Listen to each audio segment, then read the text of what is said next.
Hi, it's Dr. Mick Murphy here from Australia, osteopath, naturopath, and super conscious mindset coach.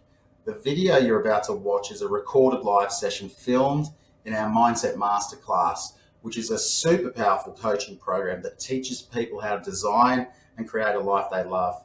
You're going to hear me refer to people in the class, and obviously you're not able to chat to me during this recording. Look, I hope you enjoyed this session and get some value from it. And please do subscribe, like, and share it if you think it's valuable information for others. I'll see you in the next video. Bye for now. The part of being the predominant creative force, which we're all learning to be, we learn to become unwavered. But I definitely know that feeling when someone comes in and kind of dumps, leaves you in this crappy kind of feeling. Yeah, not nice. Well, I'm glad you're in here tonight, Shay. I'm glad everyone's in here. We've got a really cool session and we're going to do the inner alignment. Okay, we're going to do inner alignment and we're going to work on the choice. We're going to work on the choice of living a life that I love, and we're going to do the 7 steps of inner alignment. And so it's a really, really cool lesson. And the outcome of this lesson really is about aligning ourselves through with our environment, our behavior, our capability, beliefs, identity, and we're going to do a recode at the end to get all that working really, really beautifully for us. Hello, Manning. Good to see you here, buddy. Awesome. Good to see you, mate. And so, look, when we choose to create something, it's simply because we'd love to. Hey, mate. You know, we'd love to have it. We'd love to be it. We just love to do it, and for no other reason. And the first phase of creating something is really the first phase of creation is germination, right? Germination, right? We plant the seeds, we prepare the soil, we choose on something, all right? And then we start taking aligned action and the obvious next steps. Now, the second part is assimilation, right? Which is where the growth happens, right? And we've got to hold the tension, right? We've got to hold that tension toward what we want. Otherwise, we're going to get pulled back by that psychological tension, right? The beliefs and the emotions, and you know, and the tension will pull us in the other direction, right? And we'll go back into problem solving. So assimilation really is that second phase of creating, where we keep, you know, the structure of it is to keep taking action, right? And we get feedback from the action that we take as we're moving forwards toward the goal or not, right? Part of creating things is that sometimes we take action and nothing actually happens, right? That's also a part of creating. And it's important to hold the tension, knowing that you're still taking that action. And even though you may not have got an expected result, right? That just happens when we're creating stuff, right? As long as we're taking the right actions, right, we're moving forwards. And so during assimilation, you know, we're utilizing people in our communication networks, right? Our resources and our environment. And we've really got to start asking questions around, you know, do I need to change stuff? Right? What's in the way of taking the obvious next action, right? Sometimes the obvious action doesn't have us move forward, right? Which is fine, okay? It's absolutely normal when we're creating, right? And, you know, we need things around us that are in alignment with, you know, what we're wanting to create. And so there are logical levels of change, and we're going to go through each of them. And I'm going to talk a little bit about each of them, and then we're going to rate out of 10, right?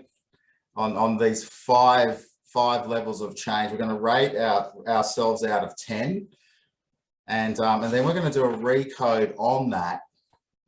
Okay, so then the 5 things we're going to look at are our environment, our behavior, our capability, our beliefs, and our identity. And these are the logical levels of change. And I'll bring it up on the share screen just so you can have a look.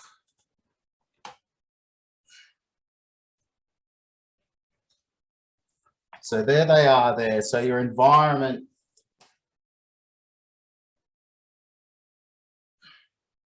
So all your surroundings, who surrounds you, the people you're around, where you live, and then moving up is our behavior. I hope you can see that on the board when I bring that off. Then out looking at our capability. Where do I need more capability? Our beliefs about ourselves and the world and others. Our identity sits there. And then our ecology. We're not going to look at ecology because it doesn't fit in with really what we're actually up to. So that those first 5 there: environment, behavior, beliefs, capability, and identity. So our environment is really, really important. And I don't know how well that's come up on that board. My lighting's a bit shitty. That's a bit better. I'm going to need new textures, right? New textures. So our environment can change, right? So it's really who and what you're up to, and profoundly influence your flow toward your end result. So really, this is the people. I think you'll agree, if you surround yourself with people who are up to stuff or are doing the similar things that you are, right, it's going to have a major impact on you. Like if you're creating health and vitality and you're hanging out with really healthy people, it's more likely that you're going to be going and doing exercise. You'll go out to dinner, you'll make better choices. If you're out to dinner with healthy people, right, it's just so true that you're going to go and you're probably going to order something healthy off the menu as well. So who we hang out with is a real good reflection, right, of where we are at, right, of where we're at and what we're up to. And so the people we spend a lot of time with have a major impact on us, right? And same with where you live. If you're not happy with where you live, this also has an impact on us. And you know, it's for a lot of us, it can be unrealistic in terms of moving to where we want to live, but you can move closer.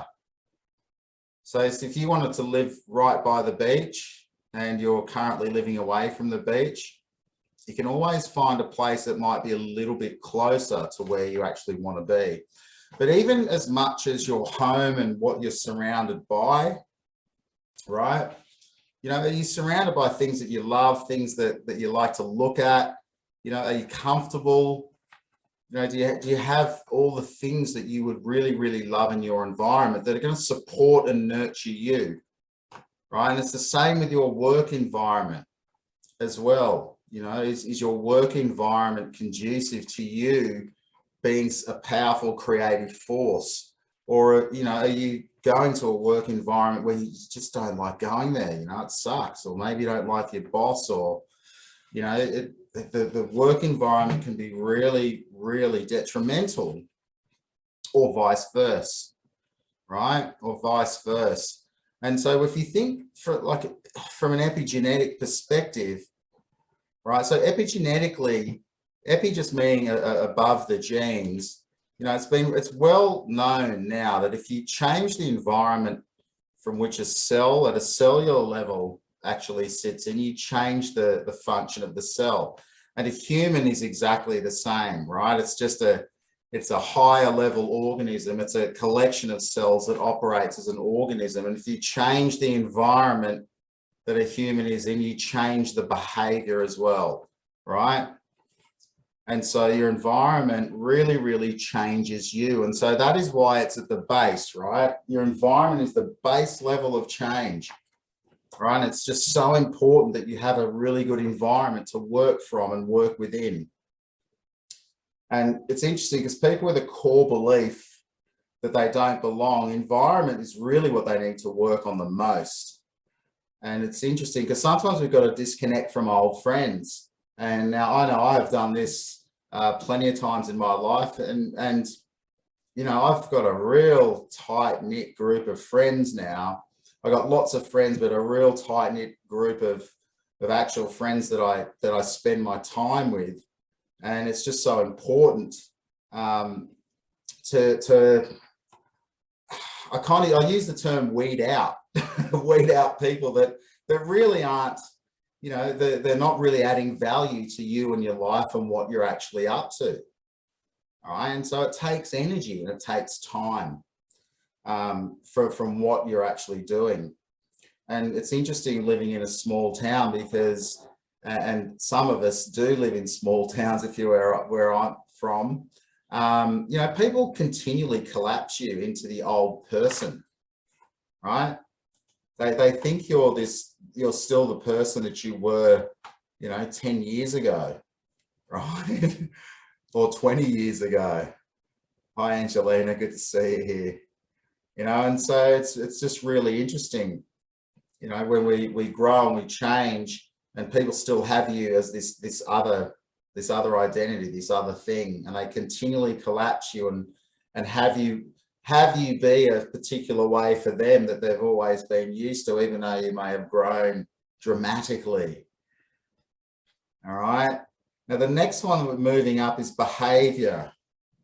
I'm sorry about these texters. Hopefully you can see this. So behavior is the next one up. Right. Now, behavior is the highest form of communication, right?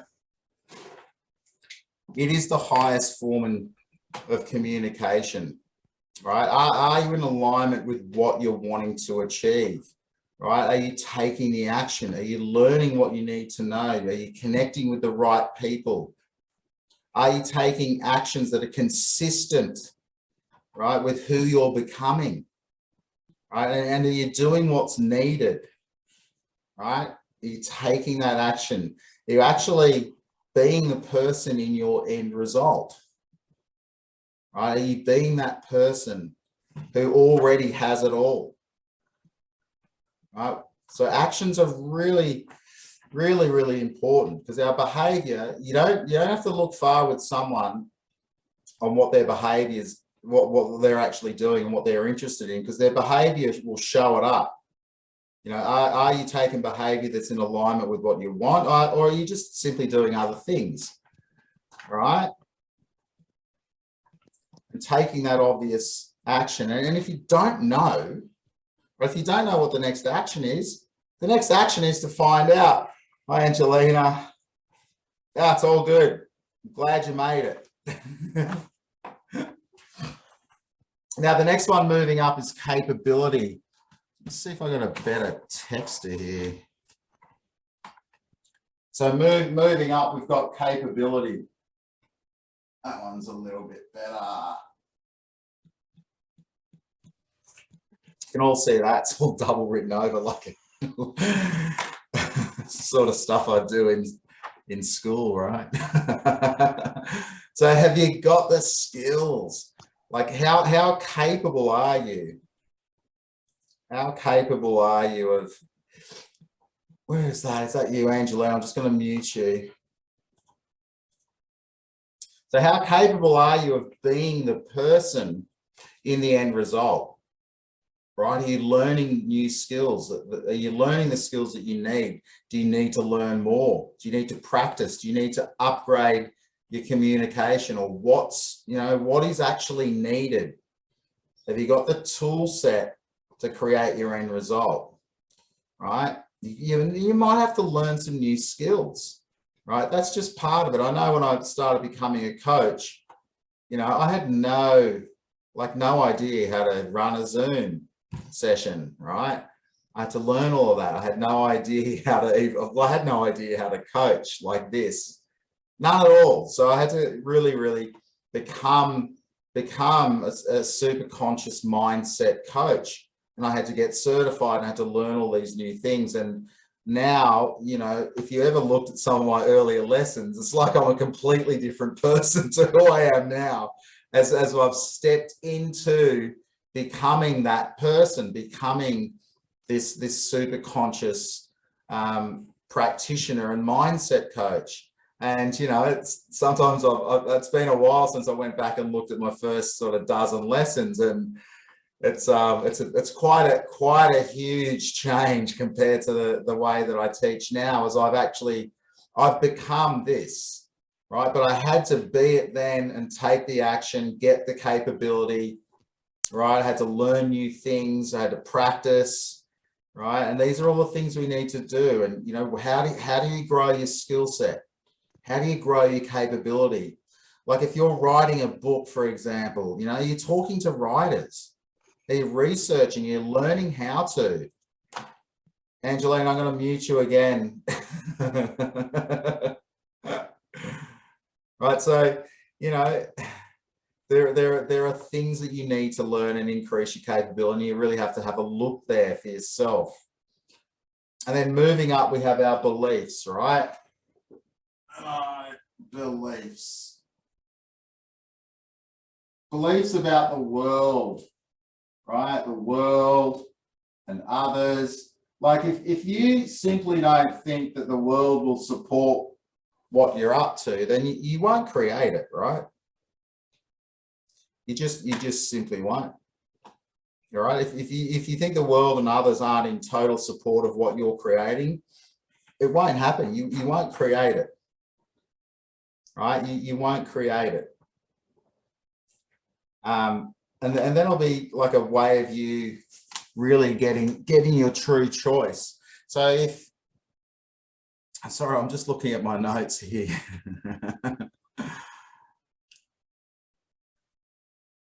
Right. I've just lost my notes here. Got it. So if you say, for an example, if you've got a belief like that, like money is hard, right? Just as an example, if you got a belief that money is hard, it's probably not going to be likely that you're going to create much of it. Right? If it's hard or it's hard to come by, or if you think you've got to, you know, you've got to do dodgy things to get money, or if you think that, you know, people who've got lots of money that got handed to them. Just as an example, if you believe these things, it's likely that you're not going to create. So your beliefs about the world and others are super important.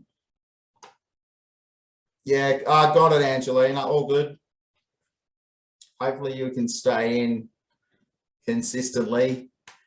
And moving up is our identity. And we know we always love the identity. Right up the top is our identity. So what do you believe about yourself in relation to creating the end result? You know, you might have sabotaging beliefs, right? And we know all those different sorts of beliefs, you know, not being good enough or worthy, not being allowed, needing permission, not perfect. So your beliefs about yourself, your identity plays a crucial role, right? And but this is the higher level of change that needs to occur. And it really needs to occur at a subconscious level or an unconscious level, right? Really shifting the identity to someone who already is it, who's already being it, right? So you have the belief, right? You have the belief about yourself, because your beliefs will impact your action, right? Like it sounds, it's really obvious. However, because for a lot of us, until you start doing this sort of work and you can actually see what the beliefs are, which is really great when we do the unpacking questions, we can discover really what the identity beliefs are, and then we can shift them, which is really, really great, right? We can change the instructions, we can shift them. But we need to be able to shift them in order to create what we actually want and literally let go of the old identity and become something entirely new. In other words, being the person who already has it all, who already has the end result. And this is just with the total knowledge that right now is the earlier version of what you're creating, right? And you've heard me say that before. It's a continuum. So you don't change when you get the result. You don't change because you already are it now.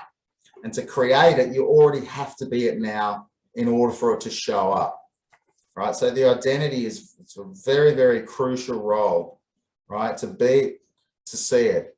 So really asking that question, you know, what would the person that I'm becoming do right now? And when you go a further step up, it's your ecology, which is really what's in your superconscious field, right? So ecology sits at the top, right? Your ecology is, you know, family systems, beliefs, right? Structures that are in your family, what you've inherited, okay? And that's what's in your superconscious field, all right? And so we're going to do an exercise, right? We're going to choose we're going to do an exercise. And we're going to choose, right? We're going to work on choosing a life that I love, right? We're going to work on that choice. Everyone's going to work on it, all right? Now, if you wanted to, you can go back, you can watch the replay, you can work on another choice, but we wanted to do the alignment, the inner alignment with living a life that I love, because it's a very, very, very powerful choice, and it's one to get really down packed in alignment with. And so really, we want to rate out of 10 for each level of change, right? We want to rate out of 10 for each level of change. So I'm going to bring up my share screen here. Where is that? So you can either type in the chat box, or you can write on a bit of paper, or type in your phone. All right. So we're going to choose living a life that I love. Choose living a life that I love. And out of 10, right, is like you've totally got this. So rating your environment out of 10, like you've totally got it. The 0 means that, you know, you don't really have it at all. the environment that's conducive to what's going on. So where's your environment at? Right? Where do you rate yourself in your environment?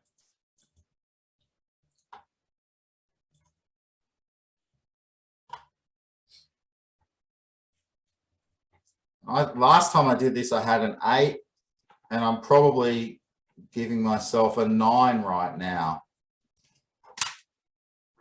I can't type in there. That's interesting. So the next one's your behavior. All right. Like, are you doing the daily habits and practices? Are you taking action? Are you doing the behaviors that are really in support of you creating your end result, right? And just rate yourself out of 10. 10 means, you know, you totally got it. You're totally taking action. Your behavior is in complete alignment. And it looks like I gave myself a 7 the last time. I'll see if I can type it in here. So I'll give myself a 9 for the first one. I'll give myself a 9 for the next one. My behavior's been freaking awesome lately. Right. So looking at the next one. All right, your capability. Have you got all the capability that you need, right? Or do you need to increase your skill set in order to create what it is that you want? Now, last time I did this, I was a 6 out of 10, and I'm probably still about a 6, I reckon. But what capability, where are you at? Like, you totally got it. You've got all the capability you need to create what it is that you want, or do you need to upskill? Do you need to improve or increase your skill set? And just give yourself a rating out of 10. 0 means that you got no capability, right? And I very much doubt that about anyone who's on this call, especially when it comes to living a life that you love, right? How capable are we of living a life that we love? Right, I think everyone's got a fair capability with that. Now, the next one's is beliefs, right? What you believe about the world. So how much do you believe the world and others support you, right? Living a life that you love, right? A 10 out of 10 means you feel like you're totally supported with this. All right, a 0 means that, you know, you're feeling completely unsupported to live the life that you love by others in the world. And, you know, I'm putting a 9 in there. I feel completely supported by the world and others to be absolutely living my best life. But what is it for you? And then looking at your identity, Okay. Am I living a life that I love, right? How much do you believe that you're living the life that you love? How much do you actually believe that? Last time I gave myself a 6.5, right? I reckon I'm up to probably a 7. Right? How much do you believe you're living a life out of love? So, yeah, you know, it's probably not that. It's probably an 8. And we don't do it, we don't give any rating to ecology and family, right? It's conscious reality, and it doesn't really understand the resistance that occurs there, okay? So I'd love everyone to just typing into the chat box.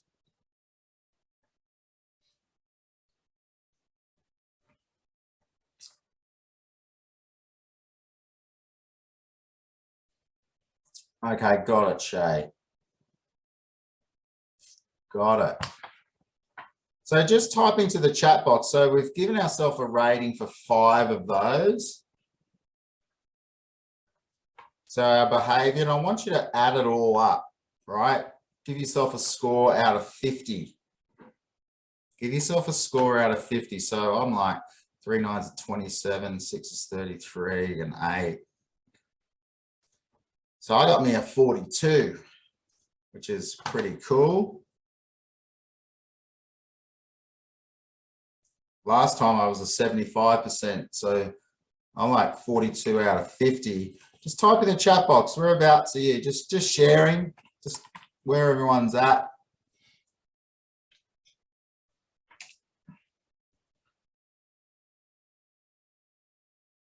23, 35, 42s. Jeannie, 25. Michelle, 25. 26. All right. Got it. So great one to choose to do this lesson today. All right. This is a good one. So what we're going to do, we're going to see if we can, and Angelina, 6, got it. 12, 19, 27, 34, 42. Pretty good.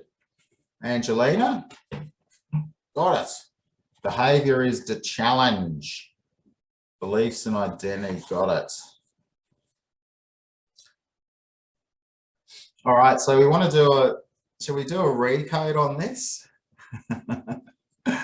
Who's up to doing a recode on this? I'm totally up for doing a recode on this. Yeah, frothing, says Manning. All right. So I want to ask a question, right? I want to ask a question, but first of all, what we're going to do, we're going to close our eyes. I'm going to step into the end result. We're choosing to live a life that I love. I choose to live a life that I love. So go ahead. Yes, recode, says Angelina. Thanks, Angelina. I love your energy. Everyone's energy is good tonight. All right, so go ahead and close your eyes. Choosing. Right, we're going to choose the end result. We're going to choose the end result of living a life I love. I choose to live a life I love. Or you could say, I'm living a life that I love. I choose that.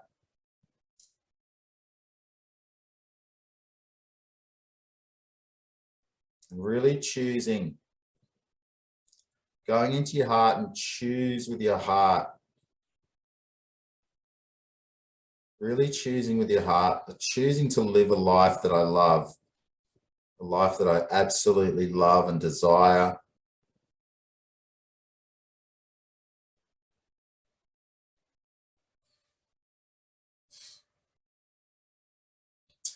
I want you to notice, what's your environment like when you're really living a life that you love? Where do you live? Just notice, where do you live when you're living a life that you love? Where do you spend your time? What's your house like? What sort of place do you live in?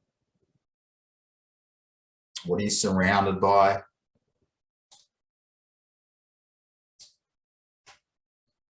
When you're truly living that life that you love, who do you hang out with? Who are the people that you love hanging out with and being with?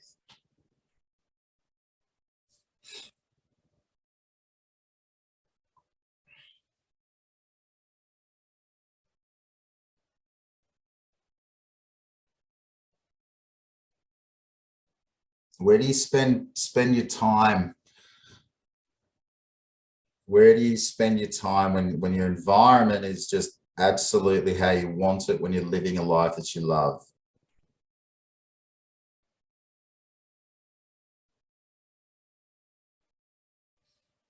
What sort of behavior, how do you behave when you're someone who's living a life that they love? What does your average day look like? What do you do when you get up in the morning? What's your average day look like?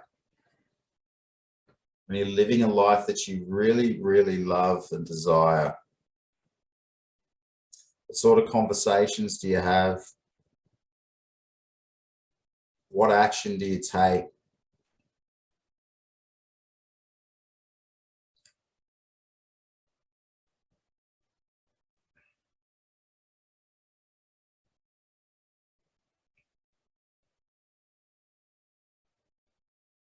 How do other people see your behavior when you're living your fullest expression of a life that you love? How do you hold yourself? How do you walk? How does it feel to be in a body that's taking action, that's really, really in service of living a life that you love every single day? Your behavior just reflects someone who is absolutely loving life. And notice now your capabilities. What new capabilities do you have when you're living a life that you absolutely love? What's your skill set like? What new skills, new attributes do you have? What are you now capable of?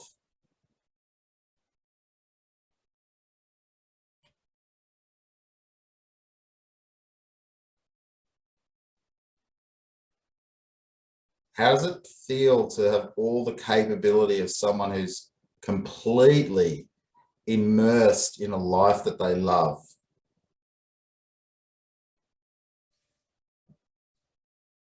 And notice what you believe about the world. How does the world occur for you now when you're living a life that you love? And what do you believe about others?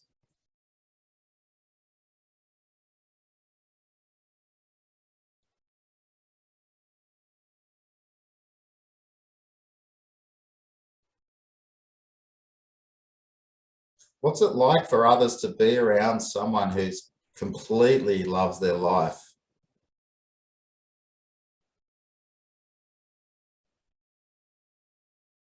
How good does it feel to be in the world when you're living that life that you really love? And notice, what do you think about yourself now? What do you believe about yourself now that you're this person who's absolutely living life to the fullest, loving life, completely expressed, fully authentic? What do you now believe about yourself? Now that you're this person who's completely in love with their life,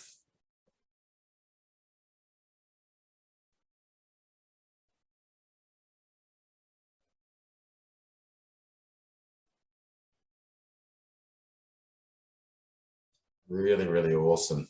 Okay, so opening your eyes, come on back to the room. That was really, really nice.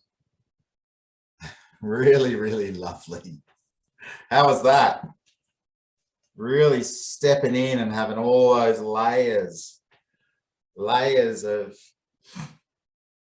environment, and noticing what that all looks like when we're completely in the life that we love and desire.